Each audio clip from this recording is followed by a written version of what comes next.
Hey guys, first thing I wanted to do was give an announcement out here, an important announcement.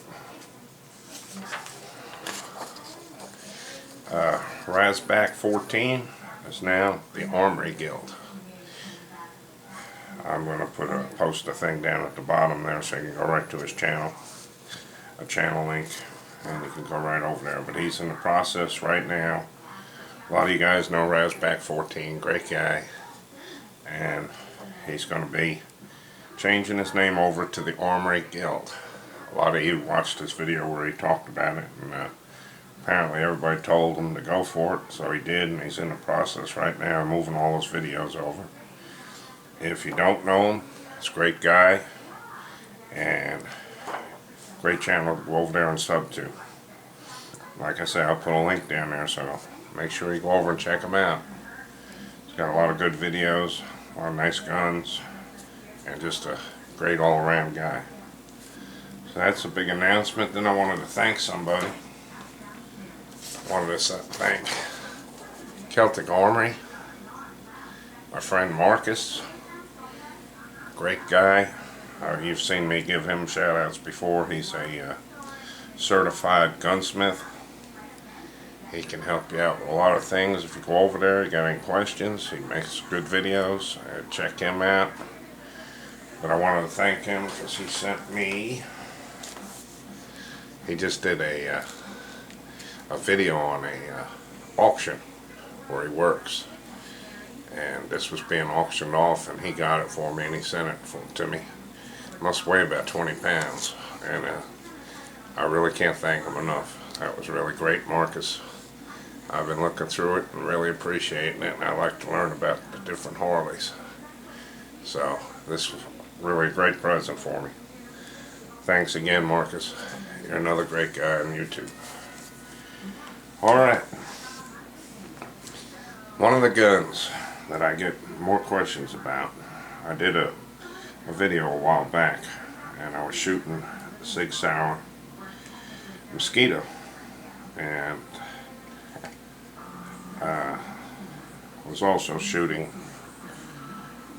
another 22 at the time, and this one I was trying to show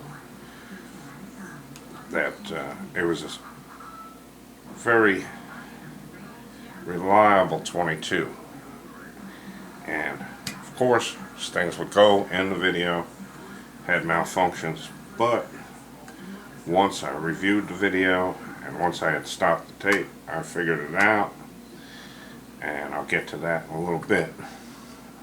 I just want to say that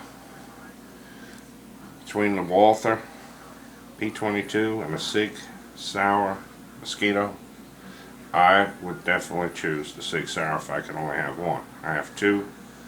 I have the Walther P22 and I have this, and I find this one's a better made gun, in my opinion. Now, I enjoy my Walther P22, and I'm fortunate enough to have both of them, and I like to shoot both of them. But overall, if I could only have one, this would be it. Now, this is built on a polymer frame.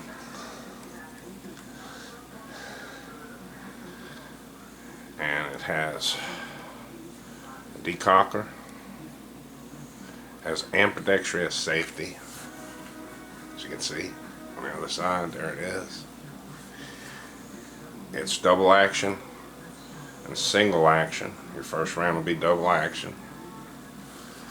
Now on the sights, I got the dot sights, and they are, we can see right here, they're adjustable for windage.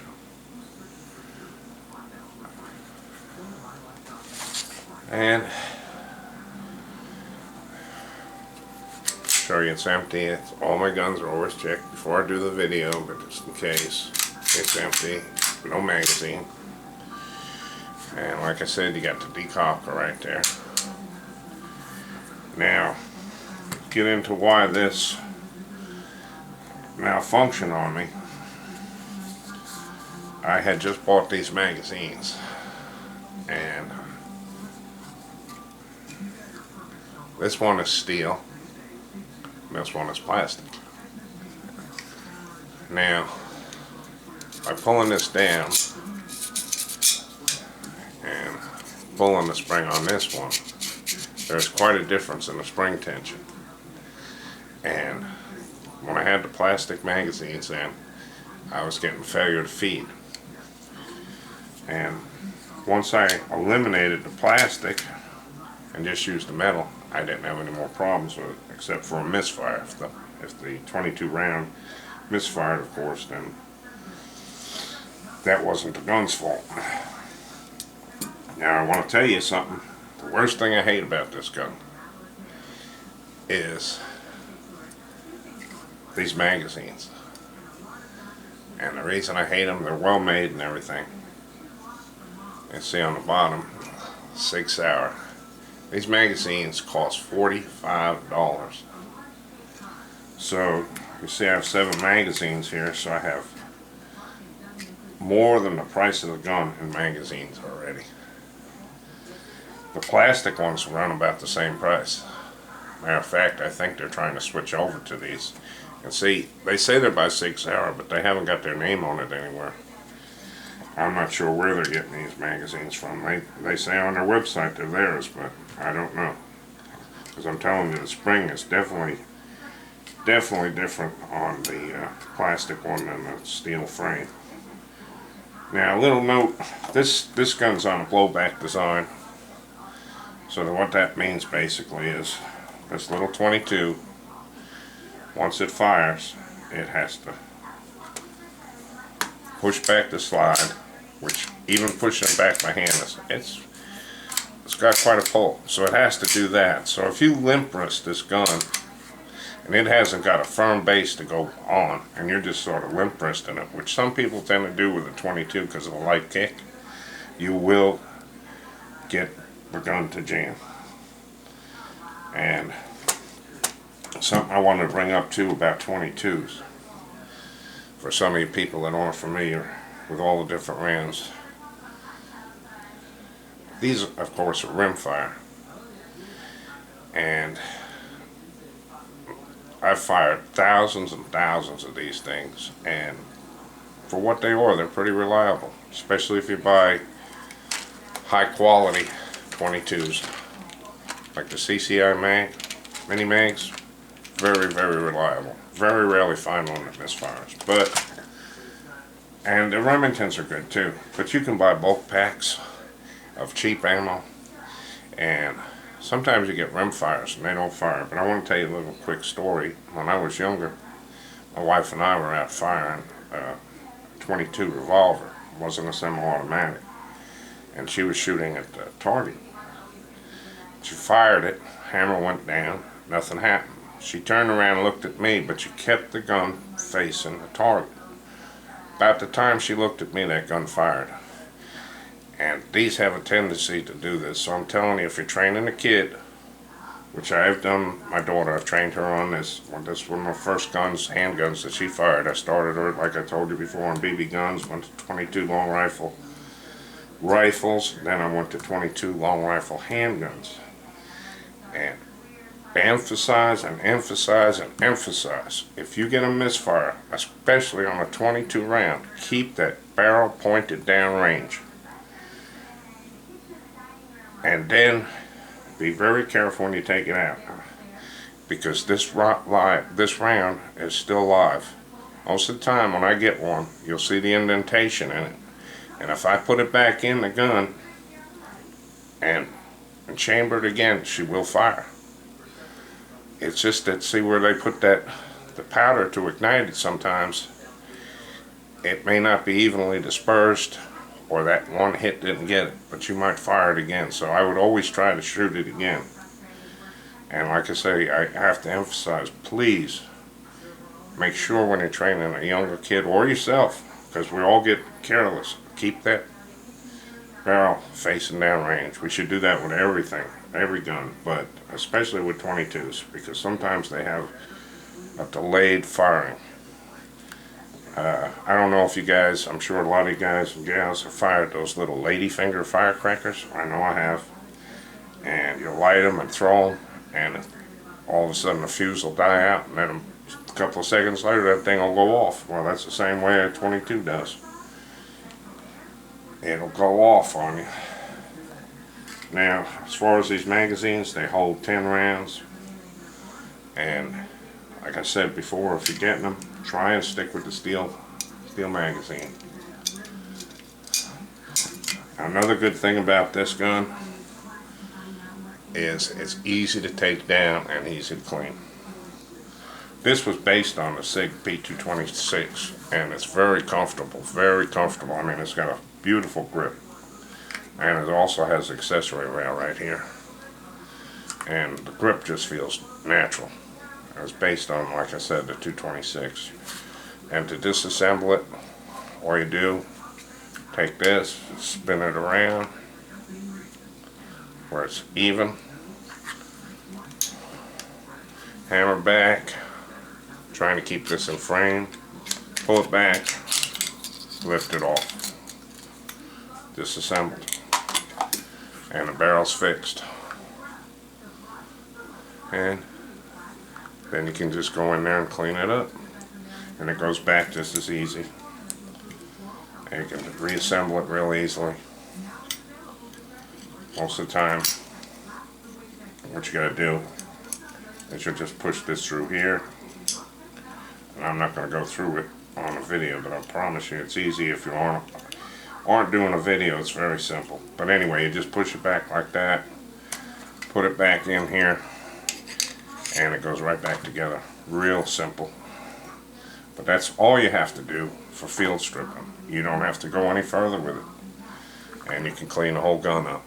Now once you get thousands and thousands of rounds together, you might want to do a little more cleaning, but I haven't had to so far.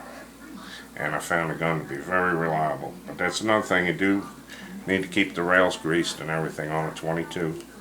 Because, like I say, this little 22 has to do a lot of work when it's on this blowback design, which they mostly all are, unless you have a rifle, which is a bolt action or something. But all your semi-auto work on the blowback design. This is another little holster I found for it too. It's got the Mosquito on there. It's a Phobos holster, and I really like these Phobos holsters. You have to get used to them, but they're a nice holster if you got them on your belt. What you do is you've got to yank the gun out real quick, but once you get used to it, it comes natural to you. It really does.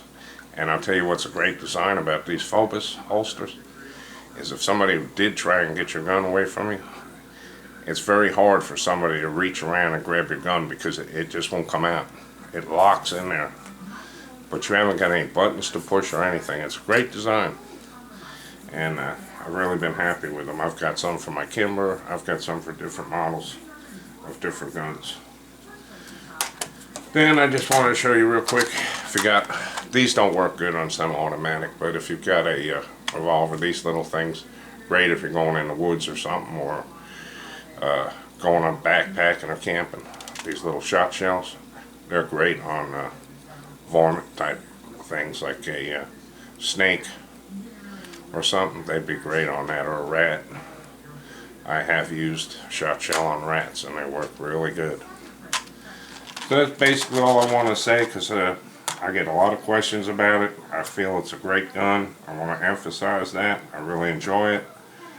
Like I say, it's easy to disassemble and reassemble. Magazines are very pricey, but if you do get them, make sure you stay away from the plastic. Now, I've heard some people say they like the plastic. I don't.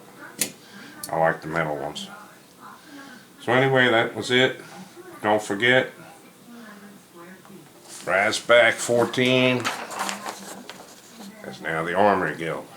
Make sure you go over there and sub to them. If you haven't subbed to them already, sub to them. You guys that have been sub to them, sub to them. And you guys that got channels out there, would be nice of you to give them a shout out.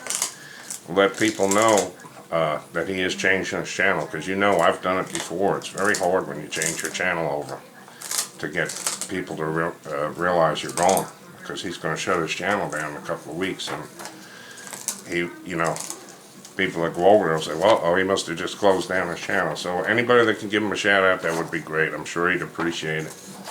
And again, thank you, Marcus at the Celtic Armory, for that awesome book. That was very, very generous of you. Alright guys, everybody take it easy. I'll see you later on.